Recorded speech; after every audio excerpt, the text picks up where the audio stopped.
माबा जोंथ' बर'फ्रा मस्टलि 180% दाबो खेथि बाथिनि सायाव निर्भर खालामना थायो। दैज्लां फैबानो खोथिया फोनाय माइ गायनाय बेथ' जोंनि ट्रेडिसनेल गोदोनिफ्रायनो आजै आजौनिफ्राय फैबाय थानाय। थिग नोंहा माइरंआनो जानो गैयाबा मानसिया थांना थानायाबो मोनसे गोब्राब जाबाय। लोगोसे दंफां लाइफांजों गैया नालाय सान्दुंफ्राबो बारानिफ्राय बारासो जाबाय। गोदो जों नायोमोन 32 डिग्री सेलसियास थांबानो थानो हायोमोन, माने इसिबां अयथासार नङा। खिन्थु दा नायदो नोङो एकदम मालाबाथ' हिट वेभ जानानै 41 थांबानो मानसिया थानो असह्य थानो हायै बेबायदि जायो। बेफोर गासिबो मोनसे साइड इफेक्ट्स आरो दंफां लाइफां जोंनिफ्राय खम जालांनायनि मोनसे बे बिदिन्थि बा मोनसे साइड इफेक्ट्सखौ जों होनजायो। आरो बेजों मोनसे जाहैलायबाय सयल इर'ड जानाय, हा खुरखानाय। दंफां लाइफां गैला नालाय रोदाया हमथानानै लाखिनो मोनला हाफोरखौ खुरखालांबाय, बेयावबो नोंहा खथि।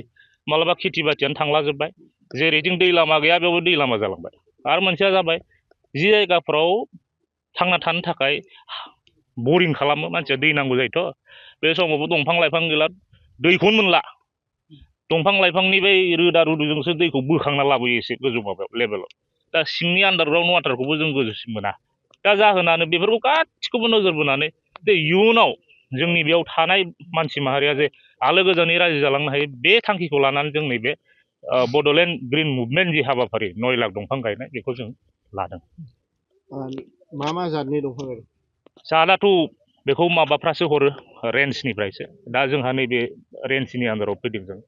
रेन्जआ कुम्रिकाटा रेन्जनि आन्दाराव। दा रेन्जार बिथांमोनानो अनेक रोखोमनि दंफां हरो। मथथे आबहावाया गोदोनि बादि रिभाइभ जाफिननांगौ बा थांफिननांगौ आरो। नोंथांमोननि टिमा? जोंनि टिमाथ' 1 स्टुडेन्ट 1 ट्रि आरो मामोनलाय मोनसेया प्रटेक्ट फिउचार। माने बेवहाय दंफांखौ रुजुबाय सासे स्टुडेन्टजों।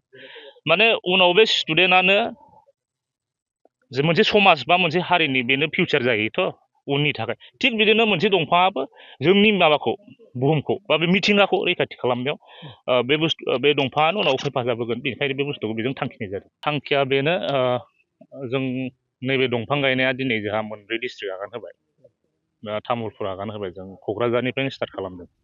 थांनाय 28 एप्रिलनिफ्रायनो जागायनानै जोङो हजोंहाय दिग्लि बिसमुरि रेन्जनि आन्दाराव दिग्लि सिकनाझार बेयाव गायखांनानै बिनि उनाव जों चिराङाव फैबाय दाउखा बागानाव, बिनिफ्राय जों बाक्सायाव फैबाय मानास भुटान चौकि, बिनिफ्राय जों तामुलपुरनि दिनै नैबे मा एरिया मथंगा दैसा सेराव नैबे हाबाफारिया दा जाबाय थादों।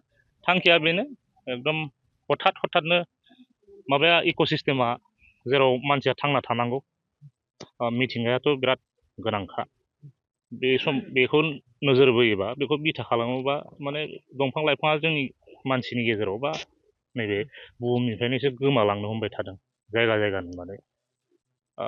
जाहोना बेनो दंफां दाननायफोर जागासिनो, इनक्रोचमेन्ट, फरेस्ट रिजार्भ लेन्डसफोराव हाबनानै मानसिफ्रा दंफांफोर दाननानै धंस' खालामनानै गावनि माबा सेल्फ बेनिफिट बा गावनि पार्सनेल लाबा लानो थाखाय बाहायनाय।